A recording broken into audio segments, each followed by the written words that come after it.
This video is long overdue. Here is a video on how I made an afro. I don't want to use the word tutorial because there is probably a bunch of other ways to do it, but this is how I did it. So this is also going to be part 1 in a continuing series called Transforming Tootie. She was not very popular when she came out, and she ended up being a peg warmer pretty much everywhere. But I want to believe that she's got a lot of potential, and I want to do a bunch of different things and see what we can turn her into. So, we got her out of the package. Now we got to get off her head. These new Megos from 2018 forward, they have really hard heads. Similar to if you've used an Integrity doll, Bratz doll. Yeah, definitely one of the hardest of heads. So we got to use a heating pad in order to get it soft enough to even remove safely from the body. I pretty much always use a heating pad when it comes to removing a doll or figure head because it's effective and it's safe. I've tried it on so many dolls and figures, and I've never had any damage come to the figure or their hair. So you put it on the highest setting, and you need to set it aside for about 30 minutes. That'll give it enough time to get nice and warm, but it's never too hot that you can't touch it. We are going to put the heating pad aside for a bit, but we are definitely going to come back to it, so don't get too far. And see? Super easy. Now, we're not going to need the body for a good long while, so we can put that aside. Now, first thing is to cut off the hair. I've got this sped up super fast because on regular speed, it's so boring to watch. After the hair is cut off, then you have to do what is my least favorite part and remove the remaining hair that is left inside of the head. After all the hair is removed, if you're using a harder head like this, go ahead and roll it back up in the heating pad. Because I want an authentic looking afro, I'm going to use our S-curl black hair. This is the 2mm, which is the smallest scale that we have, but this is perfect because it is going to be ideal for doing lots of different ethnic hairstyles, especially an afro. So it's called S-curl. It's kind of corny, but I like it. See, when you pull a single string, it looks like a bunch of S's. Due to the texture of this hair, it's best to cut it in half in almost every project, especially for Mego scale. Because even half will be more than enough for a Mego scale head. I'm showing this next angle because even though it's simple, it is extremely important, and it's going to make the rerooting process so much easier. So I divided some hair from that half, and I am going to get it very damp. This makes all types of hair easier to divide and to work with.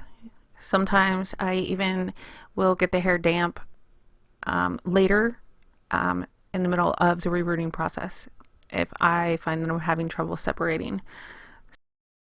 I'm using a number 7 needle in my rerooting tool, and normally I'd use the tack method on a hard head like this, but since it is such a small head and I'm going to be starting with the hairline, that is why we put her in the heating pad. So I've just removed her, and her head is soft enough that I don't have to use a tack because we don't want to make those plugs wider along the hairline. And also because it's small, as you can see, I am pulling just one strand at a time. I don't want the hairline to be too thick and cause any rips in the vinyl, but I also want it to be tight since I'm going for a more classic afro hairstyle. As I'm working along the hairline, I am actually periodically putting Tootie's head back in the heating pad to get soft again. I just didn't record it because honestly, it's super boring. And so as soon as the head gets too hard to be able to root, then you put it back in the heating pad until you have finished the hairline. She's got some Bride of Frankenstein vibes going right now, but because the hair is so shapeable, I'm able to flatten it out just like that. And now that I'm done with the hairline, I am moving on to the center. Now that the hairline is done, I don't have to worry as much about the size of plugs, and so I do switch over to the tack method, which is great for hard-headed dolls. I do have a super mediocre tutorial on that here on my channel if you want to check that out if you're not familiar with that yet. I'm actually spacing out the plugs, as you can see, and I'm also rerooting very thin because that's what I had done in the past, but I hadn't done an afro before.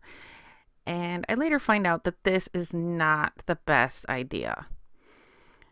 So at this point, I've got quite a bit of her hair rerooted, and I'm just kind of continuing along, spacing it out quite a bit, and kind of going in a circular motion.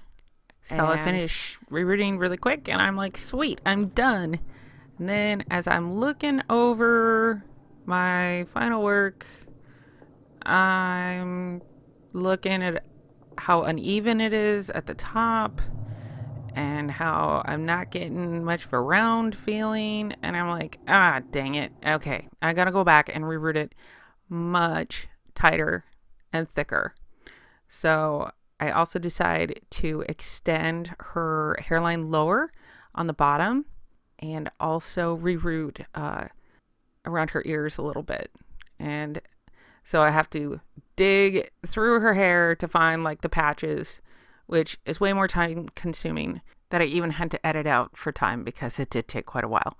So definitely do your plugs closer together, and instead of just using one strand, I would recommend two to give you that volume and shape that you want for a classic afro. Okay, now that I'm done, we can seal the hair using glue. A lot of people prefer Fabri-Tac, which is why I'm using it this time. I typically use Galaxy glue, but we do also carry Fabri-Tac in our store.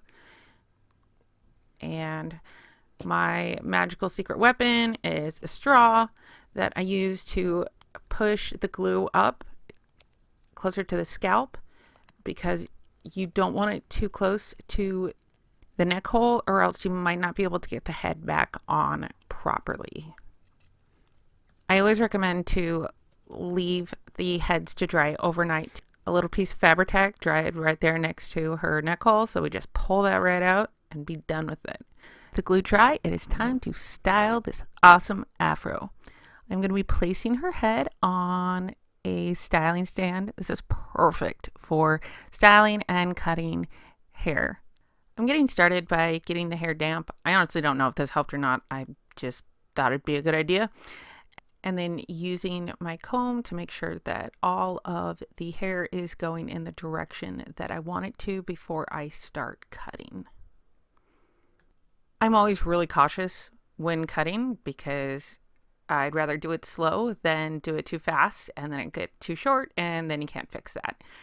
I actually have this super sped up, but as you can see, I'm just cutting really small areas and continuing to comb to help maintain the shape that I want.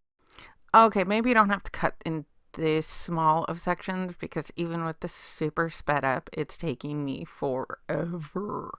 So after a little bit, I finally get up the courage to cut off slightly larger pieces, as you can see, realizing that even with larger pieces, it's still really easy to maintain the shape and the volume. That is what is so fantastic about S-curl hair. I haven't used any product whatsoever in the hair, and it just stays that way. This is actually pretty easy to do at home because almost everything that I have used in this tutorial is available in our Etsy store, The Doll Planet Hair, including the hair rerooting tool, needles, forceps, Fabri-Tac, styling stand, scissors, and comb. Okay, Tootie's come a long way since we started. I think she's looking fantastic. Is her afro too big? Sure, but I'm loving it. I'll probably trim it down later. I hope you found this helpful, and we will be back with Tootie to continue her transformation. Thank you for watching.